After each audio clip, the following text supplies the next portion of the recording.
ഈശ്വരൻ നമ്മുടെ ഹൃദയത്തിൽ തന്നെ വസിക്കുന്നുണ്ട് എന്ന് പഠിപ്പിച്ചത്. അതാണ് ഏറ്റവും പ്രധാനമായിട്ടുള്ള ഒന്ന്. പിന്നെ ദൈവത്തിലേക്കുള്ള വഴിയും ഗുരുദേവൻ കാണിച്ചത്. ദൈവത്തിലേക്കുള്ള വഴി ഏതാണെന്നറിയാം?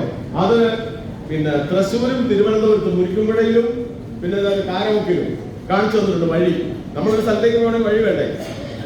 വഴി രാത്രിയാണെങ്കിൽ വെളിച്ചം വേണ്ടേ? പകലാണെങ്കിലും ശരിയായ വെളിച്ചം വേണ്ടേ? വെളിച്ചം എന്ന് പറഞ്ഞാൽ ഈ പ്രകാശം മാത്രമല്ല, അറിവിന്റെ വെളിച്ചം വേണം.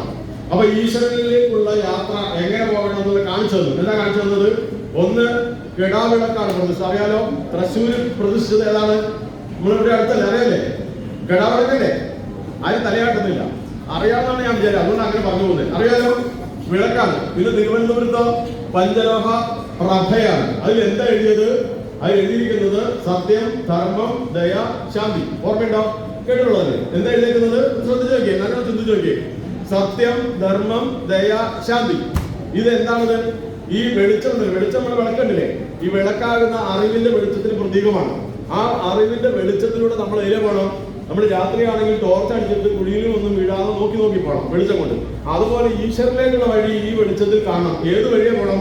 സത്യത്തിന്റെ വഴിയെ പോകണം, ധർമ്മത്തിന്റെ വഴിയെ പോകണം, ദയയുടെ വഴിയെ പോകണം, ശാന്തിയുടെ വഴിയെ പോകണം. അപ്പൊ എവിടെ എത്തും? ഈശ്വരൻ എത്തൂലേ? എത്തുമല്ലയോ?